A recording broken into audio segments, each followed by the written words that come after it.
continue to learn things from the moment we are born to the time we die. Quality education enriches and enhances the quality of life. However, somewhere on Earth, there are many people who live without receiving the benefits of education.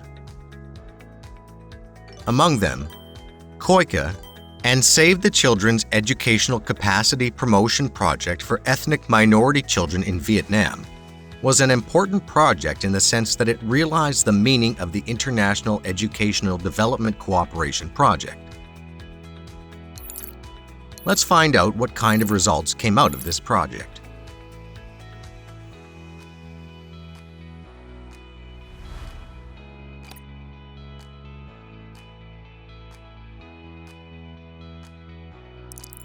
This project was carried out in cooperation with KOICA and Save the Children.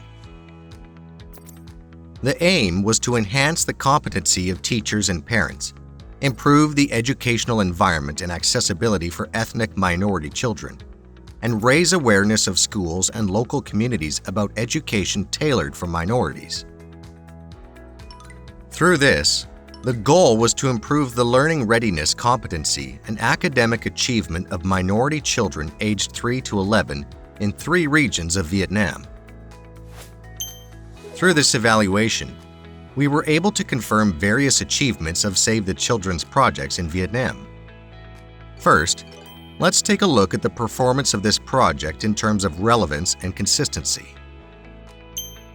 In terms of relevance, this project coincides with the local CSO's key cooperation areas projects to support the underprivileged through public-private cooperation.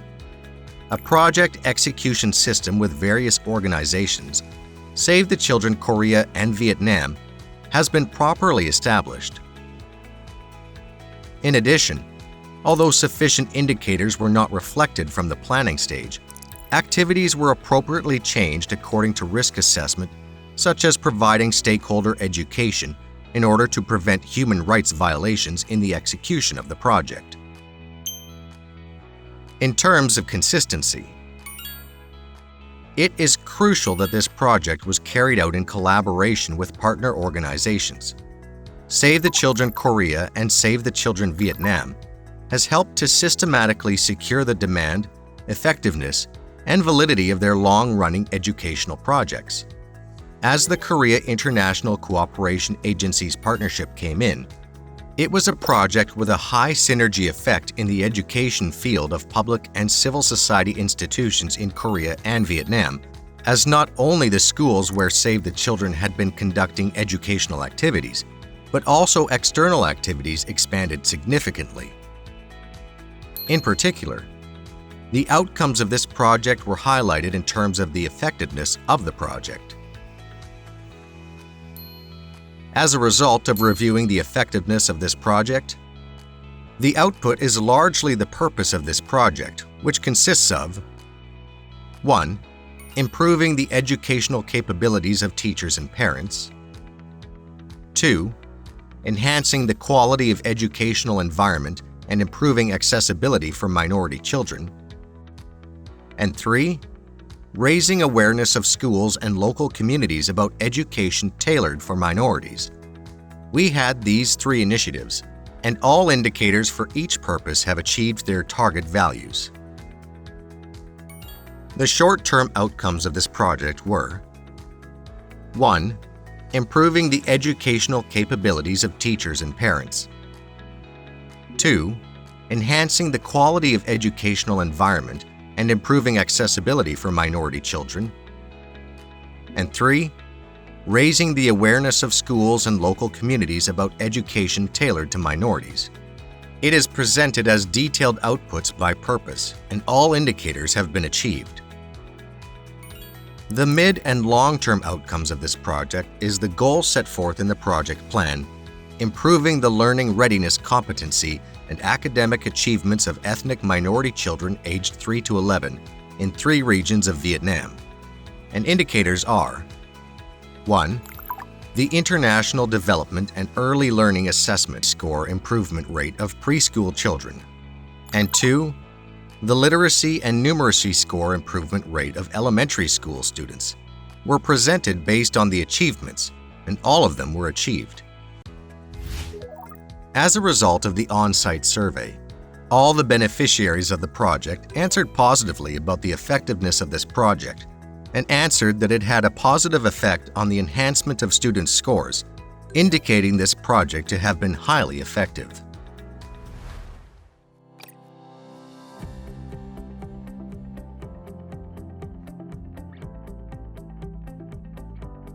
As a result of the evaluation, notable outcomes were made in terms of both accessibility and quality education.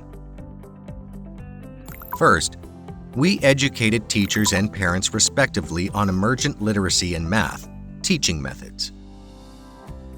In addition, we conducted teacher training on teaching methods to improve the literacy rate and mother tongue-based multilingual education. At the same time, assistant teachers were selected and allocated, supported parent club activities, and community activities were carried out to promote reading habits. Second, we improved the quality of educational environment and enhanced accessibility for minority children. Classrooms were renovated and extended, and school facilities such as libraries, reading spaces, and book banks were established to increase accessibility.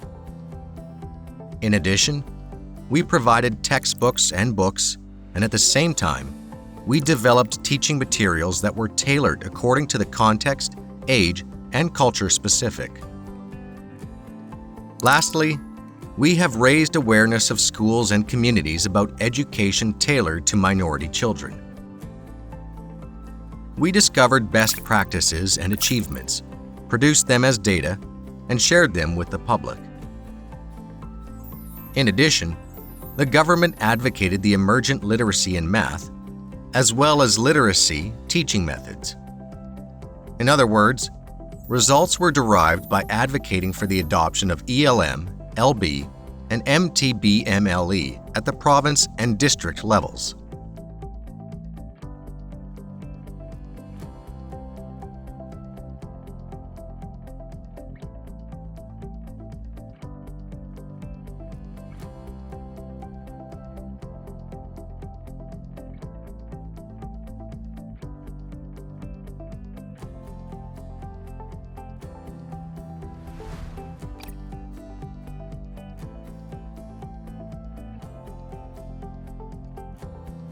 The evaluation team analyzed the factors that made this project successful into two major categories: external factors and internal factors. In terms of external factors, 3 success factors were identified. First of all, there was active cooperation from local partner institutions in Vietnam. As similar education projects have been implemented in the same region for a long time, it was judged to be an advantage to use projects' foundation that has been already established by Save the Children. Second is the detailed method of collecting performance evidence. As we were able to build data-based performance and systems, it has allowed us to manage our project better. Lastly, submitting evidence in a timely manner through continuous monitoring and checking whether the project is being carried out according to the plan and getting the results also played an important role. In terms of internal factors, the high level of participation and willingness of project participants are included. It was easy to participate since the contents of the project were not difficult to follow, and even in the sudden break of COVID-19 situation, it was able to bring good synergy effects thanks to the high enthusiasm of the project performers in the field.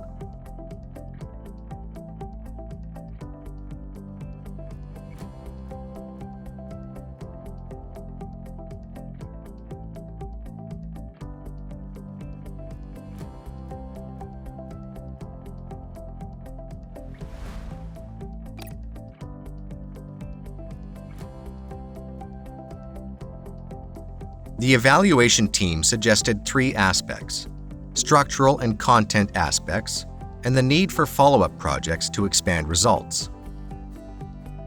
The details suggested for the structural aspect are: 1.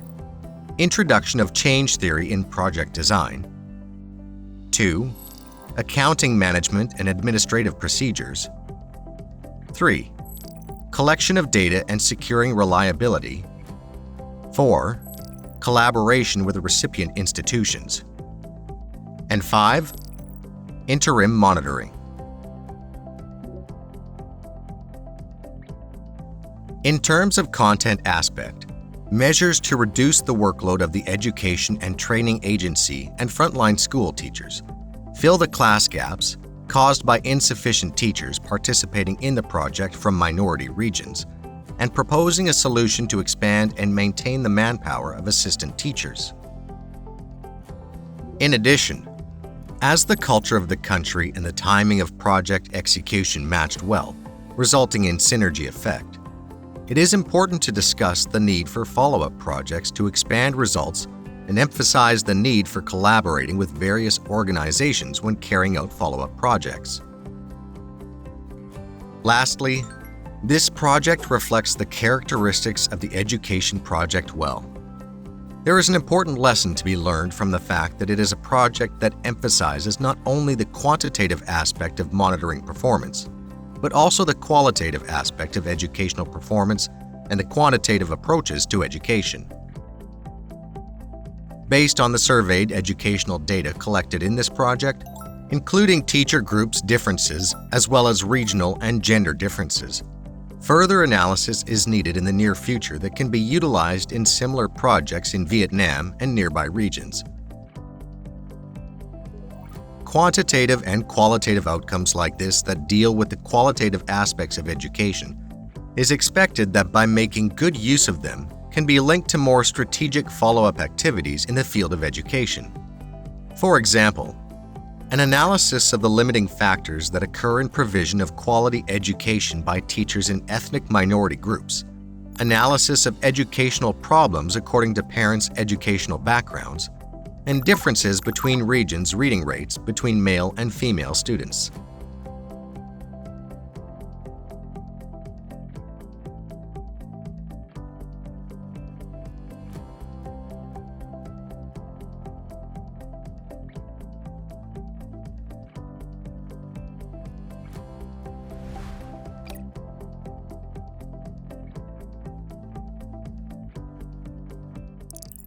Through the above evaluation results, we learned about the Project for Providing Education Support for Ethnic Minority Children in Yen Bai and Quang Nam, Vietnam, a partnership project in the education field between the Korea International Cooperation Agency and Save the Children.